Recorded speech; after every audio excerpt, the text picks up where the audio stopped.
As growth soars, WNBA players tell Commissioner Cathy Engelbert pay scale should follow. Stars across the WNBA, including Indiana Fever guard Caitlin Clark, recently called out Cathy Engelbert. The direct messages to the WNBA commissioner have a common theme: we deserve more. The WNBA has experienced unprecedented growth over the last 3 seasons. The current trajectory, which includes continual waves of record-breaking numbers, is converging in real time with the ongoing Collective Bargaining Agreement, CBA, negotiations between the league and the Women's National Basketball Players Association, WNBPA. The WNBPA has made it clear that among the many things players deserve, more money is at the top of the list.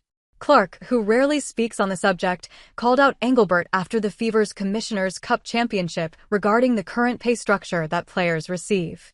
We get more for the Commissioner's Cup than you do if you're a WNBA champion. Makes no sense, Clark said. Someone tell Cathy Engelbert to help us out.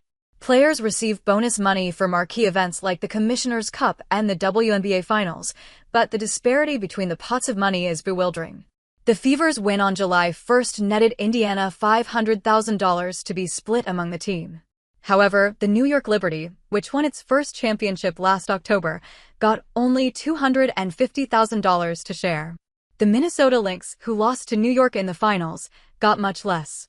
Once our paycheck stops after regular season and we go into playoff basketball, honestly, you're just playing for pride at that point, Lynx star Courtney Williams said flatly.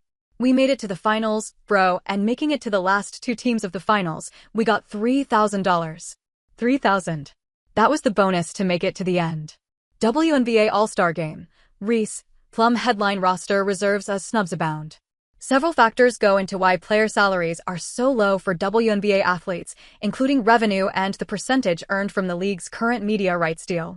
However, as long as the WNBA continues to trend upward, there will be increased pressure on Engelbert and league leadership to bring more to the table during CBA negotiations. Players have already seen glimpses of what it looks like to have support. Current teams have made improvements to training facilities, arenas, and resources. Franchises like the Golden State Valkyries, which began their inaugural season with top-end support for their players, have now become the baseline for expansion teams. The games have been really insane when you look at their crowd, and also when you look at what they've built, like their infrastructure with their arena and everything they've done to make it feel like every game is a playoff game and create that atmosphere. They're doing it right, Seattle Storm forward Gabby Williams told USA Today. Outside entities, like US-based 3x3 Basketball League Unrivaled, have also made it harder for the WNBA to delay in providing the best for its players. Unrivaled's economic model was created to not only keep players stateside during the off-season, but to pay them accordingly.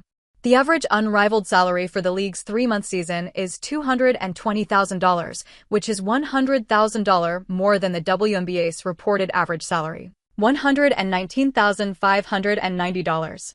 Williams, who has spoken in the past about the WNBA's prioritization clause as it relates to player salaries, praised Unrivaled for turning up the heat on the WNBA. Prioritization would make more sense if the salaries were higher. It's hard to make prioritization a thing when we're still paid much better overseas. It's amazing that we now have Unrivaled, she revealed. The WNBA owes a huge thank you to them.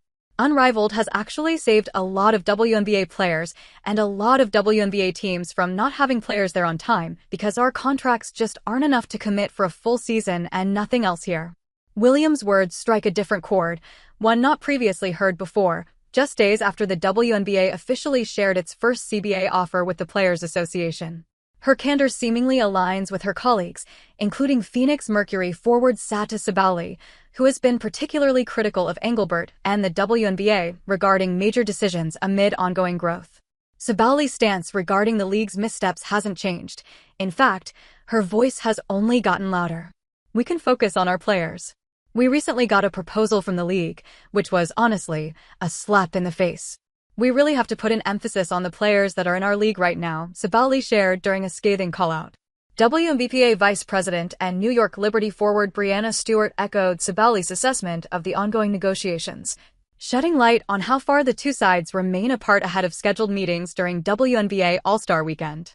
Anytime you go back and forth, you're not expecting to hear that yes on the first, propo.